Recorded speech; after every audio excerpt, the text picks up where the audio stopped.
While I was fixing my dad's car, he recorded me and sent it to the family chat. "Look at this loser, he's fixing cars for free." Then cousins were laughing in the chat. Then Dad sent it to Facebook and wrote, "Look at this failure." I got angry and left. 3 days later, my phone exploded with calls from Dad and relatives, begging me to undo what I did, but It started with the damn alternator. My dad's old Ford wouldn't start, and he couldn't afford to take it to a shop. He called me like he always did when something broke, not because he respected my time or skills, but because I wouldn't charge him. He just expected it. I had work that morning, but I dropped everything and drove over. I thought maybe this time would be different. Maybe he'd offer me something small in return. A thank you? Some lunch? Something. Instead, he handed me a lukewarm Gatorade, mumbled something about how it shouldn't take long, and went back inside to watch TV. I was out in the driveway under the hood for almost 2 hours. The sun was brutal. My arms were covered in grease and my back was killing me from bending over the engine. My shirt was sticking to my skin, and every bolt I touched felt like it had been welded. But I wasn't complaining. I was used to it. At one point I saw him out of the corner of my eye, standing on the porch. He had his phone in his hand, filming me. I thought maybe it was one of those weird dad things, like he was proud but didn't know how to say it. I even gave a little nod to the camera. Like an idiot. I didn't realize what he'd done until I checked my phone during a water break. I had a bunch of notifications from the family group chat. Usually it's just boring forwarded memes and birthday messages. But this time, it was a video. Of me. Hunched over the engine, wiping sweat from my brow with the back of my hand. And the caption? "Look at this loser. Fixing cars for free like it's 1952. Face with tears of joy, face with tears of joy, face with tears of joy." I just stared at it. Then the comments started. My cousins Nathan, Eric and Josh jumped in first. "LOL classic Kyle, let me know when he's done, I got a toilet that needs scrubbing, should have at least gone to trade school, bro." Even my aunt threw in a, "He's such a sweet kid, bless his little heart," which kind of made it worse. I wasn't even angry yet. Not until I saw the screenshot my coworker sent me 5 minutes later. My dad had uploaded the same video to Facebook. Publicly. With a new caption. "Check out this loser. Free work and still slow. Hashtag family discount, face with tears of joy." Over 60 comments. Some from people I haven't heard from since high school. Laughing. Tagging others. Sharing. People I used to be friends with. Girls I used to like. One guy said, "Didn't that guy cry once in gym class?" And it got 19 likes. I didn't say anything. I didn't respond to the messages. I just put my tools back in the trunk, closed the hood, and drove away. No goodbye. No explanation. I stayed with a friend that night. Told him I needed space. He didn't ask any questions. On the third day, my phone started blowing up. 30 missed calls. Voicemails. One from my mom sobbing. Another from my dad that started out quiet and ended up screaming. My cousins texted too, suddenly trying to sound friendly. Then my uncle messaged me directly. "Kyle, what did you do? Fix this now." I just stared at the screen. Because they had no idea. They had no idea what I had done. They thought I was the same kid who used to take the heat and say nothing. The one who sat quietly at family barbecues while they joked about my hobbies, asked if I still lived in my car, if I still played mechanic, like it was a phase. They didn't know that I had been planning my exit for months, not from the family, but from the whole passive version of myself that they were used to kicking around. What none of them realized was that fixing cars wasn't just a hobby anymore. I'd been building something behind the scenes. I'd been flipping cars on the side, slowly accumulating money. I registered my own LLC. I had a shop lined up, papers filed, business name locked down. And 2 weeks before that, Ford broke down. I'd made a deal with a small local shop that needed an experienced hand. The owner was ready to retire. We finalized the transfer. I was about to take over a business. A real one. So when I pulled out of the driveway, I didn't just go to my friend's house. I went to my soon-to-be garage and worked late into the night. Called the guy who sold it. Asked if he'd mind speeding things up. He said yes, he liked my hustle. By the time the family chat was over, the paperwork was done. I had the keys in my hand. But that wasn't what started it all. That's not why they panicked. 3 days after my dad's post, I uploaded something of my own. A video. Just like his. Except mine was shot in my new shop. Clean, organized, with a bright red Mustang on the elevator behind me. I looked right into the camera. No anger. Just facts. Some of you may have seen a video recently where I was called a loser for fixing a car. That car was my dad's. He didn't pay me. I didn't ask him to.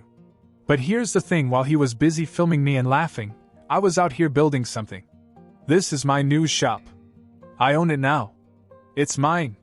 I stepped aside so the camera could see the room. The tools. The framed license on the wall. The name of the shop, Free Labor Auto. I paused. And yes, it's named after the joke. Thanks for the marketing, Dad. Then I smiled. Not because I was proud, but because I knew what was coming next. Within 24 hours, the post exploded. People shared it. Commented. DMs started coming in from strangers offering support, asking for work, saying they were related. Other mechanics began tagging me. The local news even reached out. And my dad? Called me 7 times in one morning. Left 4 voicemails. Then he posted a status. Some people are ungrateful. They twist the truth to make themselves look good. Family first always. It got 5 likes. All from relatives. But then a funny thing happened. My cousins, the same ones who'd been laughing, started messaging me. Josh texted me directly, saying he didn't mean anything by it. And that he thought what I was doing was actually sick. Nathan shared my shop post on his own story. Eric commented with fire emoticons like nothing happened. And then my uncle, the one who told me to fix it, tagged me in a post offering to sponsor a family car day at my shop. They were all trying to get back on board. They had no idea I wasn't done.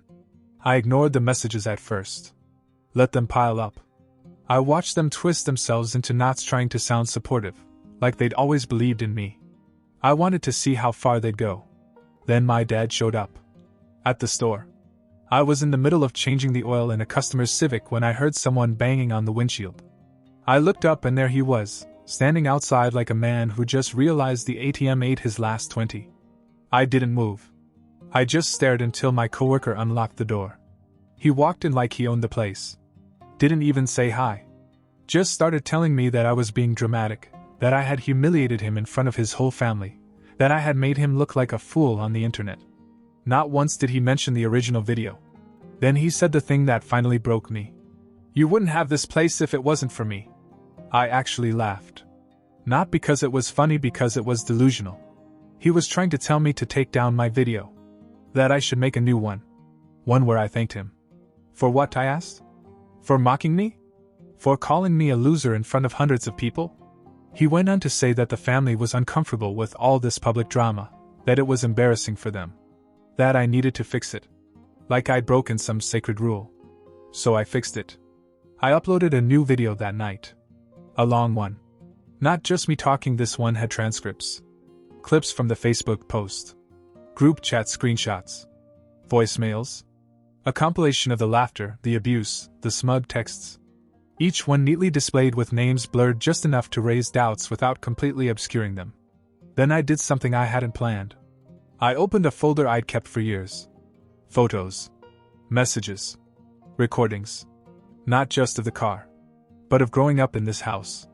The times my dad humiliated me in front of friends, family, teachers. The time he showed up drunk at my graduation and heckled my name. The time he told my college girlfriend that I was too soft for her. It was all there. Layered and ugly. I didn't tell a sob story. I just laid it all out and let people see the pattern. And then I ended it with this. I'm not asking for sympathy. I'm not asking anyone to cancel it. I just want to set the record straight. I'm not a loser. I'm not ashamed of where I come from. But I'm not going to let anyone, family or not, rewrite my story while I'm still writing it. This video hit harder than the first. The local garage community supported me again. But this time it went further. Mechanics all over the country shared it. Then therapists. Then a nonprofit for adult children of abusive homes reposted it with a link to my shop. That's when things really took off. The next day I had 3 offers of sponsorship. A podcast invited me to be a guest speaker. An auto parts company offered to supply my shop for a year. Orders came in for branded merchandise. People were literally wearing free labor auto hoodies like it was a movement. And my family? They went nuts. The cousins who had switched sides started arguing on group chat. Some defended me. Others doubled down, calling me an attention seeker, saying I was betraying the blood. One even tried to guilt me by sending an old photo of us as kids, saying, "You're really going to throw all this away?" But the wildest part? My mom sent me a message. Said my dad was in the hospital. Panic attack. A real one. At first I thought it was a heart attack. And she ended her message with, "Are you happy now?" I read it 3 times. Then I turned off my phone. Because I wasn't done. I didn't rush to the hospital, as my mother probably expected. I sat with the message dash. "Are you happy now?" And let it sink in. It was so true, the way she made it about me. Like I'd put it there, like his panic attack had just materialized out of my silence. Not from the years of manipulation, or the lies, or the circus he made of my life. Still, part of me needed to know if he was really there. So 2 days later, I drove over. Not to visit, just to see. I parked across the street from the hospital's side entrance and waited. It didn't take long. There he was. Not in a hospital gown. Not attached to anything. Just sitting in a wheelchair like it was a prop, wearing his usual windbreaker, cigarette in one hand, phone in the other. My mom was standing next to him, pacing like she'd rather be anywhere else. She kept looking at him as if waiting for a cue. He looked good. Not frail. Not scared. Just annoyed. Finally, he handed her the cigarette and started scrolling through his phone like he was catching up on emails. It was like watching an actor take a break between scenes. I stayed in the car and watched until they went back inside. Then I went in through the side entrance and found a nurse near the elevator. I told her I was his nephew.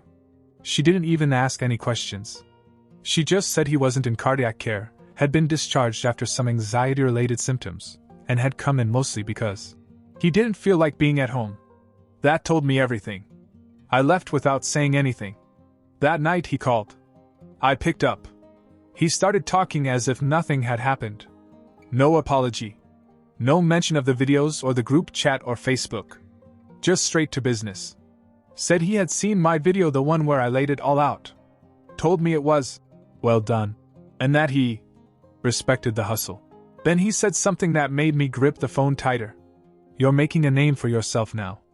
You and me, we could make something out of this. A brand. A father-son redemption arc. People eat that up." I didn't say anything. He went on. He said a local news station had contacted him, Channel 4. Wanted to do a feel-good story on me. Said he talked to them. Told them he was proud. Played the part of the misunderstood father who'd made mistakes but just wanted to make amends. Then he said this. "They want both of us on camera. I thought it would be good if we did it together. I already sent them some old pictures. You know, from your 10th birthday party?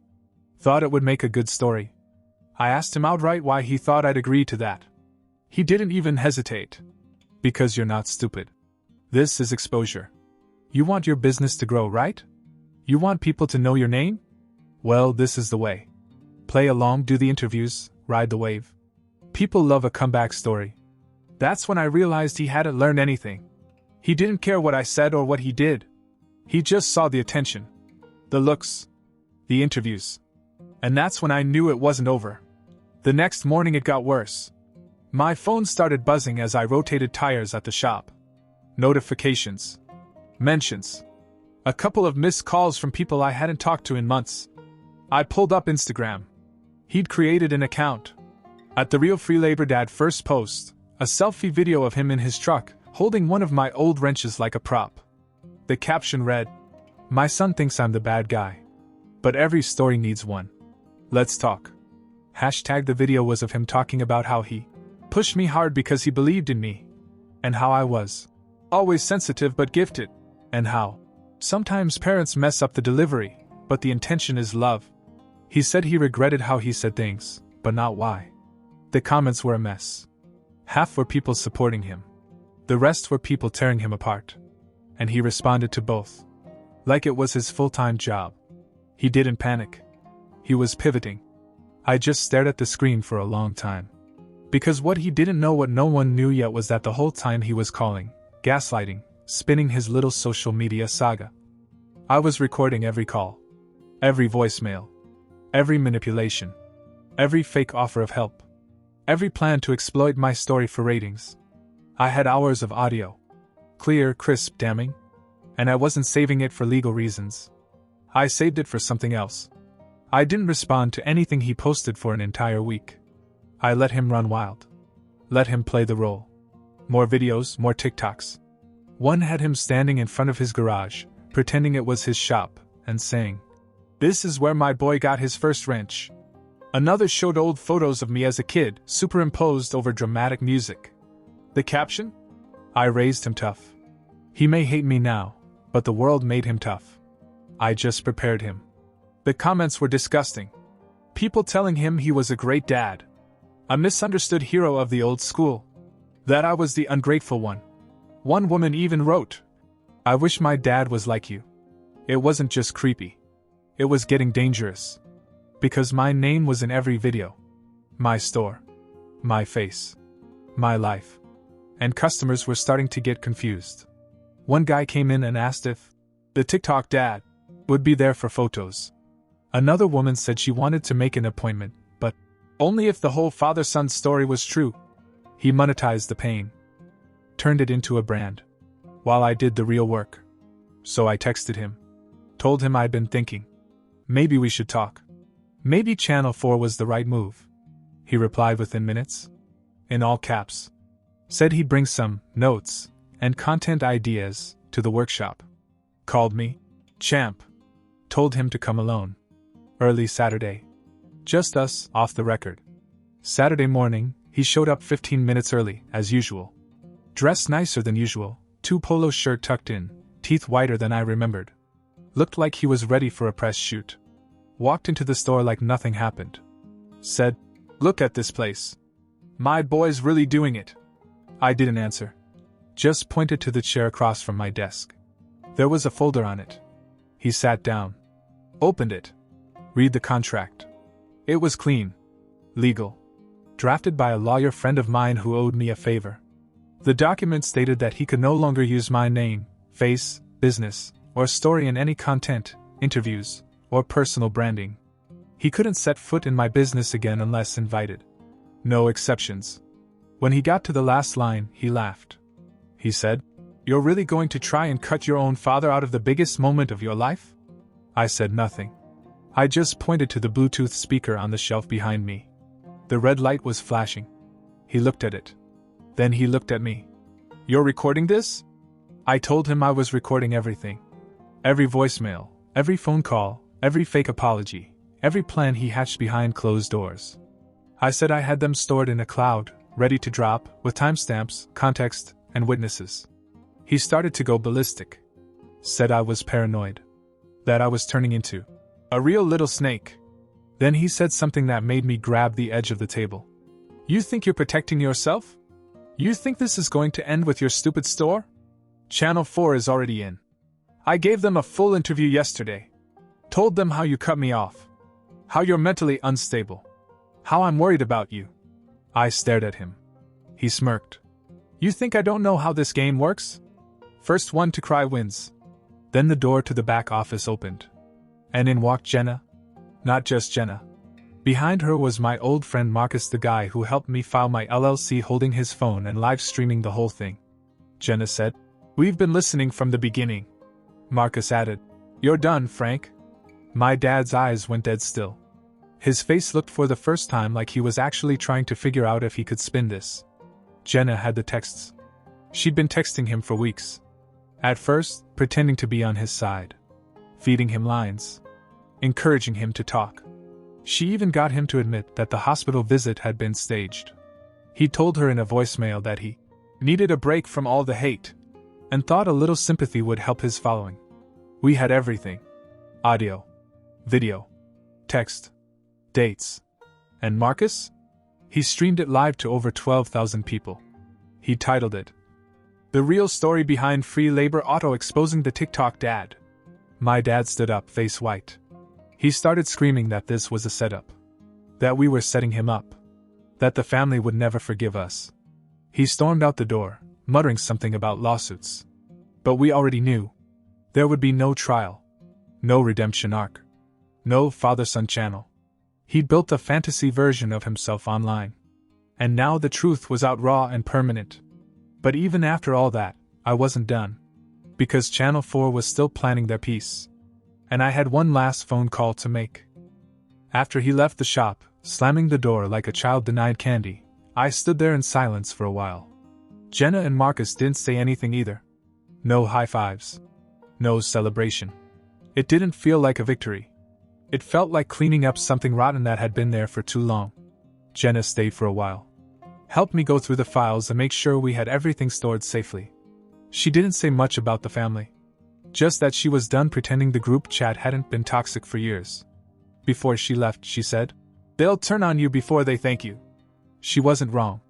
By Monday, I'd already received a message from my aunt, my father's sister, saying I'd humiliated the family name. That whatever I thought I'd revealed, I'd only made things harder for everyone. Then another from my cousin Nathan, who said I had taken things too far. Suddenly, the same people who laughed at me for fixing a car were now experts on forgiveness. And Channel 4? They called. I picked up the phone, ready to turn it off, but the producer surprised me. She said they'd seen the stream. They'd seen the TikToks. And they were dropping it. No segment. They'd decided to pivot. Instead, they were going to do something about small business owners who had to cut toxic family ties to survive. A profile on me. My story. My business. No dad. No redemption.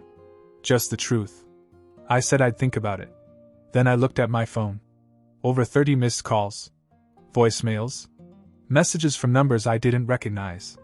Relatives. Strangers.